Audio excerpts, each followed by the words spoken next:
Hey everyone, आज के इस लेक्चर में हम बात करेंगे फॉरेंसिक मेडिसिन 3 इंपॉर्टेंट टॉपिक्स के बारे में, जिसमें हम बात करने वाले हैं एल्गर मॉर्टिस के बारे में। दूसरी हम बात करेंगे लाइवर मॉर्टिस के बारे में, और तीसरा हम पढ़ेंगे पोस्टमार्टम कैलोरिटी। तो स्टार्ट करते हैं आज का लेक्चर। एल्गर मॉर्टिस क्या होता है? जब डेथ के बाद बॉडी का टेम्परेचर डिक्रीज करने लगता है, उसको हम क्या कहते हैं? एल्गर मॉर्टिस कहते हैं। Decrease in temperature after death is known as algor mortis. अगर हम बात करते हैं टेम्परेचर किस तरह से मेजर करते हैं, कि पता कैसे लगेगा कि टेम्परेचर डिक्रीज हो रहा है, तो सबसे बेस्ट साइड या आइडियल साइड कौन सी है? हमारा रेक्टम। रेक्टम के थ्रू क्या करते हैं हम? रेक्टम में थर्मामीटर इंसर्ट करके बॉडी का टेम्परेचर रिकॉर्ड करते हैं। अगर हम सेकंड बेस्ट साइट की बात करते हैं, तो सब हेपेटिक स्पेस हमारा सेकंड बेस्ट साइट होता है to record temperature after death. अगर हम बात करते हैं रेट ऑफ टेम्परेचर किस तरह से गिरता है एल्गर मॉर्टिस में, तो 0.4 से लेके 0.6 डिग्री सेल्सियस पर आवर क्या होता है, आपकी बॉडी का टेम्परेचर धीरे धीरे गिरता रहता है। ठीक है, लेकिन ये जो कंडीशंस है वो वेरी करती है सीजन के अकॉर्डिंग। अगर समर की बात की जाए तो 0.75 डिग्री सेल्सियस तक टेम्परेचर गिरता है पर आवर। लेकिन अगर विंटर की बात की जाए तो 1.5 डिग्री सेल्सियस तक भी टेम्परेचर डाउन देखने को मिलता है पर आवर में। ठीक है, अगर हम बात करते हैं किस तरह से इसके थ्रू हम टाइम का पता लगा सकते हैं कि डेथ को कितना टाइम हुआ है, तो इसका एक फॉर्मूला है। पहले आपको नॉर्मल रेक्टल टेम्परेचर, मतलब जो रेक्टम का नॉर्मल टेम्परेचर होता है, माइनस आपको मेजर्ड रेक्टल टेम्परेचर करके आपको क्या करना है, उसको डिवाइड कर देना है rate of fall of temperature per hour. Suppose कीजिए 0.75 degree Celsius per hour decrease किया, तो आप उसको वहां से डिवाइड कर दोगे तो आपको पता लग जाएगा टाइम ऑफ डेथ कितना पास हो चुका है। इसके बाद हम बात करते हैं फैक्टर्स अफेक्टिंग। क्या क्या फैक्टर्स हैं जो अफेक्ट करते हैं राइगर मॉर्टिस को? कुछ फैक्टर्स हैं जैसे एनवायरमेंटल फैक्टर्स। ठीक है, मेजर फैक्टर है जैसे मैंने भी बताया कि समर्स में क्या हो रहा था, 0.7 डिग्री सेल्सियस तक क्या करता है, टेम्परेचर डिक्रीज करता है। लेकिन विंटर्स अगर आ गए तो 1.5 डिग्री सेल्सियस तक टेम्परेचर डिक्रीज करने को मिलता है।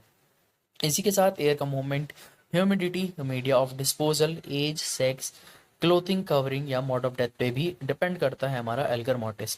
इसके बाद हम बात करते हैं पोस्टमार्टम कैलोरिटी। एल्गर मॉर्टिस में क्या हुआ था? Decrease in temperature. इसी तरह पोस्टमार्टम कैलोरिटी में क्या होता है? बॉडी का टेम्परेचर इंक्रीज करता है कुछ घंटों के लिए, 2.5 आवर तक ही देखने को मिलता है।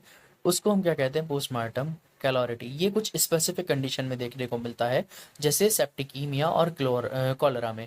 तो कॉलरा सेप्टिकीमिया में क्या होगा, जो बॉडी के अंदर बैक्टीरियाज हैं वो क्या कराएंगे, इस एक्टिविटी को इन्हांस कर देंगे, जिसकी वजह से बॉडी का टेम्परेचर राइज देखने को मिलता है।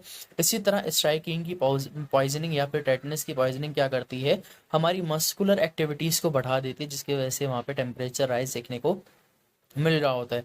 यह बात करते हैं सनस्ट्रोक या पॉन्टीन हीमोरेज में, तो देखते हैं तो उस टाइम पे भी क्या होता है, फेल हो जाता है आपका टेम्परेचर रेगुलेटरी सिस्टम, तो उस वजह से क्या होता है, वहाँ पे टेम्परेचर राइज देखने को मिल रहा होता है। इसके बाद है लाइवर मॉर्टिस। लाइवर मॉर्टिस क्या है? Also known as postmortem staining के नाम से भी जानते हैं, या इसको हम पोस्टमार्टम हाइपोस्टेसिस या blood pooling, cadaveric lividity, postmortem lividity या सिगुलेशन या विबिस्कस के नाम से भी जानते हैं। देखिए, इसमें क्या होता है कि जो आपका ब्लड है वो क्या करने लगता है, आपके वेसल्स में इकट्ठा होना शुरू हो जाता है, जिसकी वजह से स्टेन्स देखने को मिलते हैं। ये आप यहाँ पे पिक्चर देख सकते हो। इस तरह से क्या होगा, जब आपका ब्लड है तो इस तरह से उसका पूल बन जाएगा और आपको क्या देखने को मिलेगी, डेड बॉडी में स्टेनिंग देखने को मिल रही होगी। ठीक है, इसके बाद हम बात करते हैं इसका मैकेनिज्म क्या है। आफ्टर डेथ जो आपका ब्लड है बॉडी के, वो क्या हो जाता है, कूल डाउन हो जाता है किस में, वेसल्स या आपके कैपिलरीज, वेन्यूल्स वगैरह में, और डिफरेंट पार्ट में, जिसकी वजह से क्या होती है, बॉडी में स्ट्रेनिंग देखने को मिलती है।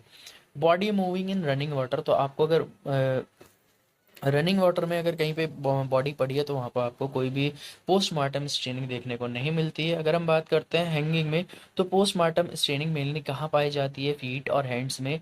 और इसके थ्रू हम पता लगा सकते हैं कि डेड बॉडी को मतलब इंडिविजुअल की डेथ हुए कितना टाइम हो चुका है। ठीक है, डेवलप बहुत जल्दी हो जाती है आफ्टर डेथ। अगर हम बात करते हैं वेल डेवलप कब होती है, 4 आवर तक के अंदर वेल डेवलप देखने को मिलती है, मैक्सिमम 6 to 12 आवर्स। और फिक्सेशन का जो पीरियड है इसका वो है 7 to 8 आवर।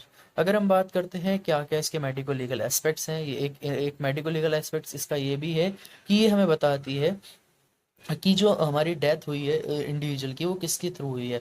अगर कार्बन मोनोऑक्साइड की पॉइजनिंग की वजह से डेथ हुई है तो तो वहाँ पे क्या होगा, पिंक अपीयरेंस देखने को मिलेगा। साइनाइड अगर पॉइजनिंग के थ्रू हुई है तो चेरी रेड। फ्लोरो एसिटेट की अगर कंडीशन से डेड हुई है तो पिंक या चेरी रेडिश कलर देखने को मिलेगा। रेफ्रिजरेशन के थ्रू हुई है तो पिंकिश कलर। हाइपोथर्मिया, बॉडी का टेम्परेचर डिक्रीज कर रहा है तो भी पिंकिश कलर। सोडियम क्लोराइड की पॉइजनिंग में अगर देखोगे तो आप ब्राउन कलर की ये वहाँ पे आपको मार्क देखने को मिलेगा।